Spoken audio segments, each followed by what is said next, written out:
Bonjour à tous et bienvenue sur Speedernet TV. Aujourd'hui, nous allons voir ensemble 4 bonnes pratiques pour utiliser pleinement tout le potentiel de l'immersif. Bonne pratique numéro 1, je vous conseille de placer des éléments tout autour de votre utilisateur. Que ce soit en 360 ou en VR, ça va lui permettre vraiment de prendre possession de tout son environnement et l'inciter à chercher tout autour de lui.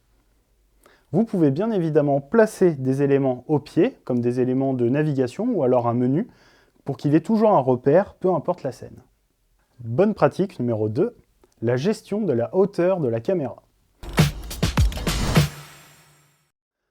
Il existe un standard en réalité virtuelle et en 360 degrés, c'est de placer la caméra à 1,60 m. En fait, c'est pour qu'elle soit à hauteur approximative du champ de vision de l'utilisateur. Ce qui va lui permettre d'une, si elle était trop haute, de ne pas avoir le vertige, ou trop basse, de ne pas se sentir complètement petit par rapport à son environnement. Bonne pratique numéro 3, je vous conseille de ne pas placer l'utilisateur trop proche de ce que vous voulez lui montrer.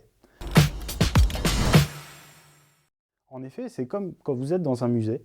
Si vous êtes trop proche du tableau, vous ne pouvez pas l'admirer dans son entièreté. Là, c'est exactement pareil en 360 ou en VR. L'utilisateur, s'il est trop proche, il ne pourra pas admirer l'ensemble de l'œuvre ou de ce que vous voulez lui montrer. Petite astuce supplémentaire, si vous voulez justement montrer un point de détail spécifique, je vous invite à ajouter un élément image, par exemple. Vous pouvez le faire avec Speedernet Sphere pour montrer un point de détail de l'ensemble de ce que vous voulez montrer.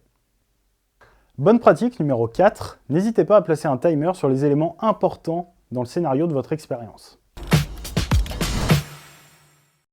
C'est-à-dire, si vous souhaitez faire trouver un élément précis à l'apprenant, par exemple, et qu'au bout de, on va dire, 30 secondes, il n'arrive pas à le trouver, le timer va faire apparaître en surbrillance l'élément. L'utilisateur le verra donc directement et pourra passer à la suite de l'expérience. Ça lui évitera une certaine frustration s'il n'arrive vraiment pas à le trouver et qu'il trouve le temps trop long.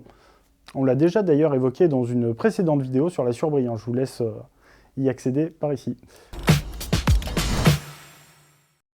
Pour conclure, je vous invite réellement à utiliser ces 4 bonnes pratiques qui vous permettront de ne pas juste mettre l'utilisateur devant une vidéo standard.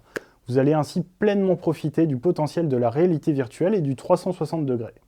N'hésitez pas à vous abonner à la chaîne YouTube Speedernet TV et si vous aussi vous avez des bonnes pratiques, n'hésitez pas à les laisser dans l'espace commentaires. Merci à tous et à la prochaine!